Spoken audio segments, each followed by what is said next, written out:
Subscribe channel Truth.id dan aktifkan lonceng notifikasi untuk mendapatkan informasi seputar live streaming dan video khotbah terbaru. Posisi tombol subscribe berada di kanan atas channel kami dan jangan lupa nyalakan loncengnya.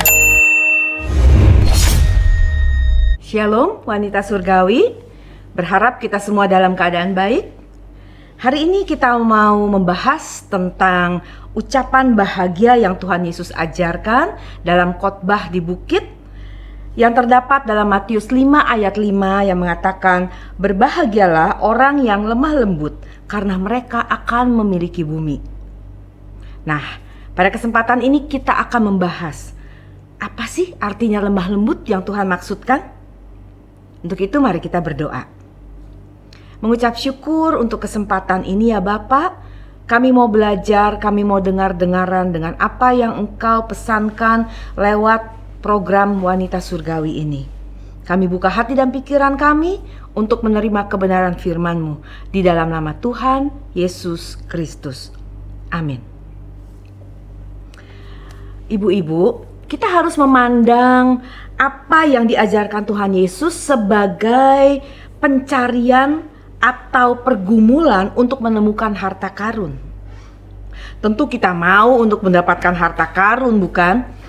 Nah, khotbah Yesus di bukit berfungsi sebagai peta untuk kita menemukan atau memperoleh harta karun tersebut.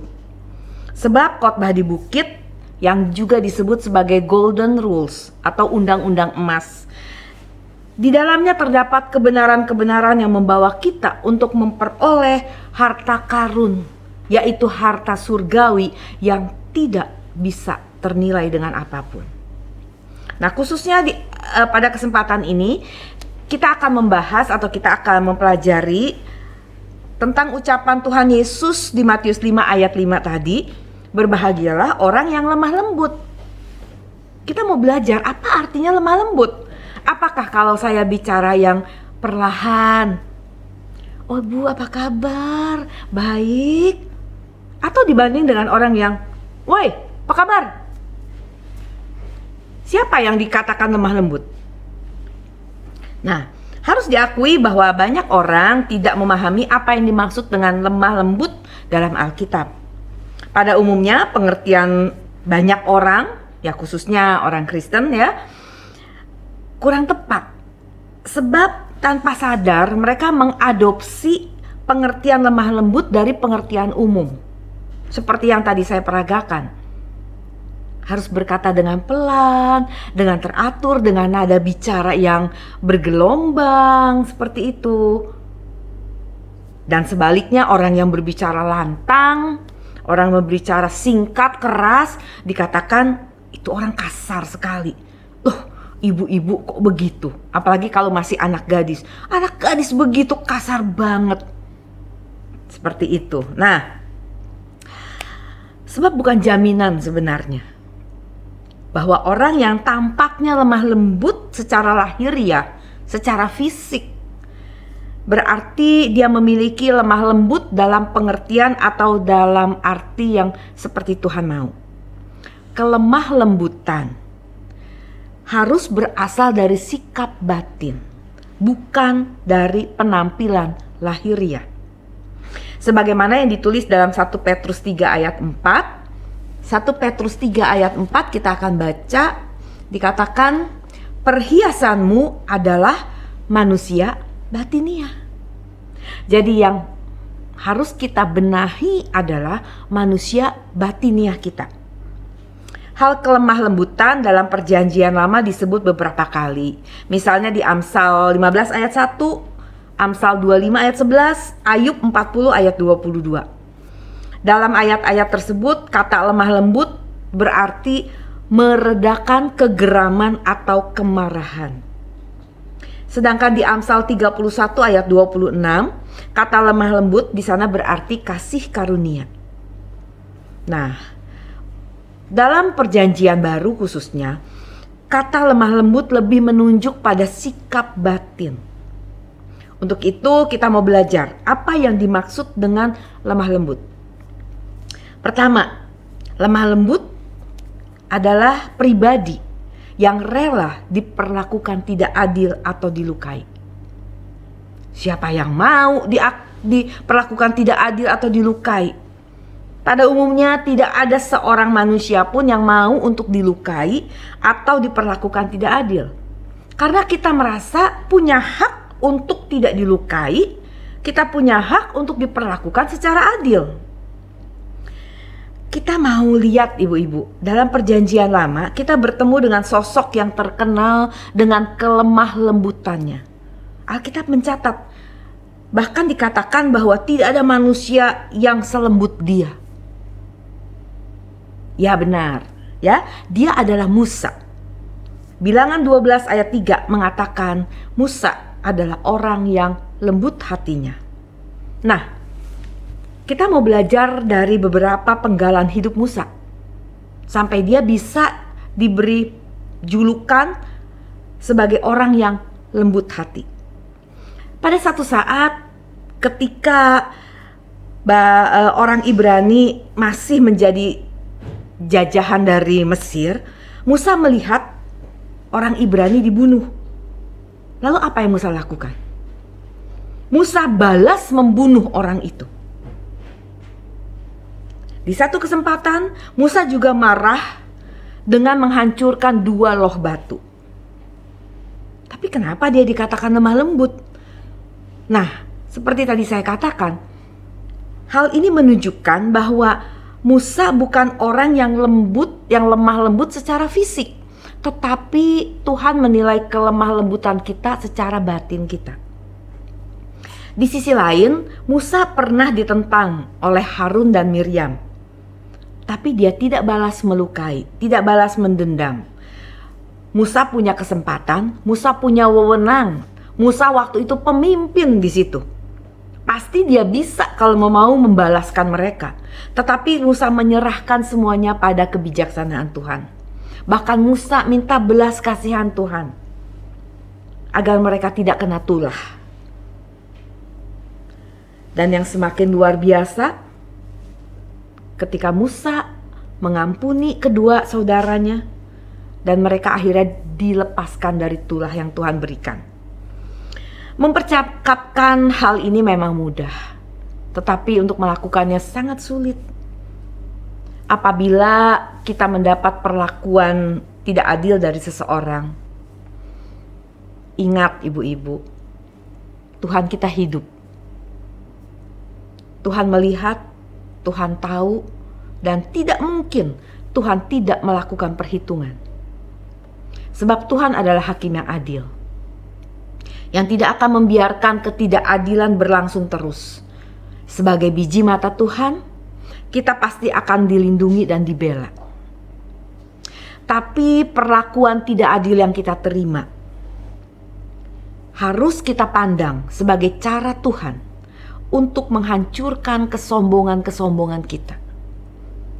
Tuhan mau kita semakin dewasa, kita semakin sempurna. Maka Tuhan izinkan kita mengalami ketidakadilan, kita mengalami dilukai, kita mungkin difitnah. Mungkin ada ibu-ibu yang mengalami perlakuan tidak adil dari suaminya, diduakan, diselingkuhi, atau mengalami KDRT. Apa yang harus kita lakukan? Apa yang harus kita lakukan untuk membalas atau untuk menghilangkan luka ini? Ketika kita punya kekuasaan, kita punya power, kita punya posisi yang membuat kita mampu untuk membalaskan, kita akan lakukan. Tapi hari ini bukan kebetulan, firman Tuhan mengajarkan kita, ampuni mereka, sebab mereka tidak tahu apa yang mereka perbuat. Itu doa Tuhan Yesus untuk orang-orang Romawi yang menyiksanya, yang menyalibkan dia. Dari mulutnya Tuhan Yesus bisa berkata, ampunilah mereka, sebab mereka tidak tahu apa yang mereka perbuat. Betapa indahnya ibu-ibu kalau kita bisa masuk wilayah itu. bukan merasa kalah atau merasa kita jadi rugi karena kok membiarkan orang yang menjahati kita malah kita ampuni atau kita bebaskan. Tapi disitulah sesungguhnya kemerdekaan kita. Kita bisa masuk wilayah rela diperlakukan tidak adil kalau kita duduk diam di kaki Tuhan. Seperti tadi saya katakan, apa yang harus saya lakukan ketika suami saya menduakan saya, menyelingkuhi saya, atau ada orang memfitnah saya? Duduklah di kaki Tuhan. Di situ kita bisa merenung. Apa untungnya kalau kita lawan? Dan apa ruginya kalau kita diam? Justru menjadi untung kalau kita diam, karena Tuhan mengajarkan, ketika kamu ditampar pipi kanan, berikan juga pipi kiri. Ini nasihat yang tidak wajar. Dunia tentu kamu ditampar pipi kiri atau ditampar pipi kanan, masa diberikan sebelah lagi? Balas ganti kita menghajarnya, bahkan kita tampar kiri dan kanan, bukan? Tapi Tuhan memberikan nasihat yang lain. Berikan pipi kiri kalau pipi kanan kamu ditampar. Mungkin kita berkata tidak sanggup, tapi Tuhan berkata, pikulah kuk yang kuberikan dan belajar padaku karena aku lemah lembut. Kita mau belajar menjadi seperti Kristus, di mana Yesus sendiri berkata, aku lemah lembut dan rendah hati. Dan hasilnya apa? Orang yang lemah lembut dan rendah hati, Tuhan menjanjikan sebuah hasil. Jiwamu akan mendapat ketenangan. Hari ini di dunia yang sudah begitu jahat, egoisme, kasih yang sudah semakin dingin, kita semakin sulit mendapat ketenangan. Tetapi Tuhan janjikan ketika engkau belajar, ketika engkau berani memikul kuk yang memang bagian kita belajar duduk diam di kaki Tuhan. Tuhan katakan jiwamu akan mendapat ketenangan, akan mendapat perhentian. Kita rindu untuk dirubah. Kita rindu untuk berubah. Duduk diam di kaki Tuhan membuat kita kehilangan kepribadian kita, keakuan kita. Dengan cara itulah kita bisa berubah. Kita biarkan Tuhan yang mengubah lewat kebenaran yang kita dengar hari ini. Kiranya ini menjadi bekal kita, menjadi satu petunjuk untuk kita bisa lemah lembut sebagaimana yang Tuhan mau. Ingat kisah Yusuf di mana dia juga tidak membalas kejahatan dengan kejahatan, tetapi membalasnya dengan kasih. Petrus maksud saya, menasehati para istri untuk bagaimana kita bisa memenangkan suami. Dikatakan di sana, jangan membalas dengan atau melakukan pembalasan dengan perkataan, tapi lakukan dengan kasih, dengan tindakan. Sikap kita yang harus berubah dulu. Kalau kita gagal lagi, jangan nyerah, jangan putus asa. Pada saat kita berkata, saya mau belajar, saya mau menjadi pribadi yang lemah lembut. Justru di situ nanti Tuhan akan mempertemukan kita dengan orang-orang yang menikam kita, mengkhianati kita, yang menusuk kita dari belakang. Tapi ingat, tidak ada kesembuhan dalam jiwa kita tanpa melalui proses. Saya mengatakan ini bukan sebagai orang yang sudah sempurna. Justru karena belum sempurna, maka saya juga mengerti bagaimana berjuang untuk menjadi sempurna. Dalam hal ini menjadi lemah lembut. Baiklah, kita bisa menerima ketika orang memperlakukan kita dengan tidak adil. Karena kita tahu, lewat peristiwa-peristiwa itulah Tuhan membentuk kita. Ciri kedua orang yang lemah lembut adalah orang yang bisa mengampuni kesalahan sesama. Mengampuni bukan berarti kita memberi diri diperlakukan suka-suka mereka, memberi diri untuk diperlakukan semau mereka. Oh, bukan begitu. Ya, bukan berarti kita membiarkan orang menjahati kita begitu saja, bukan. Tetapi kita harus memiliki kebijaksanaan, hikmat, dan integritas supaya kita tidak merusak pekerjaan yang Tuhan berikan kepada kita. Sekalipun mereka melukai, kita mengampuni. Mengampuni juga bukan berarti kita harus hidup bersama dengan mereka. Bukan begitu. Tunggu komando Tuhan. Apa yang harus kita lakukan terhadap mereka yang sudah menyakiti kita. Tetapi tugas kita adalah mengampuni mereka. Tugas kita adalah tidak menghakimi mereka. Coba kita berpikir. Kalau itu adalah pasangan kita, kalau itu adalah adik kita, saudara kita, atau bahkan anak kita. Kita pasti mau mengampuni mereka, bukan? Tapi karena yang melakukan itu adalah orang lain, atau bahkan orang yang secara tingkat sosial lebih rendah dari kita, maka rasanya sulit mengampuni. Karena kita punya power, kita punya kuasa untuk menghukum. Nah, mari kita belajar untuk memiliki hati yang lemah lembut, yang rela ketika kita dilukai, kita bisa mengampuni. Ketika kita difitnah, kita tetap bisa tersenyum dan kita bisa tetap memeluk mereka dengan kasih. Dan ingat, jangan-jangan apa yang mereka gosipkan, apa yang mereka bicarakan tentang kita itu benar. Atau kalaupun itu tidak benar, itu menjadi peringatan untuk kita tidak melakukan hal seperti itu. Ya, jadi ingat ibu-ibu, panggilan Tuhan bagi kita adalah untuk mengampuni dan melupakan kesalahan orang, bukan untuk menghakimi. Hal ketiga, orang yang lemah lembut adalah orang yang bisa menerima keberadaan orang lain sebagaimana adanya. Kita mungkin sudah sering mendengar kalimat, kita tidak boleh memakaikan baju kita kepada orang lain. Kita tidak boleh memakaikan sepatu kita kepada kaki orang lain. Nah, maksudnya adalah kita tidak boleh memaksakan kehendak kita. Kita tidak boleh menuntut seseorang menjadi seperti yang kita mau. Oh, dia orang bersalah, dia orang berdosa. Apa kita harus setuju dengan perbuatannya? Oh, tentu tidak. Kita tidak boleh kompromi dengan dosa. Kita membenci dosanya, kita membenci perbuatannya, tapi kita tidak boleh membenci orangnya. Kita mengasihi dia.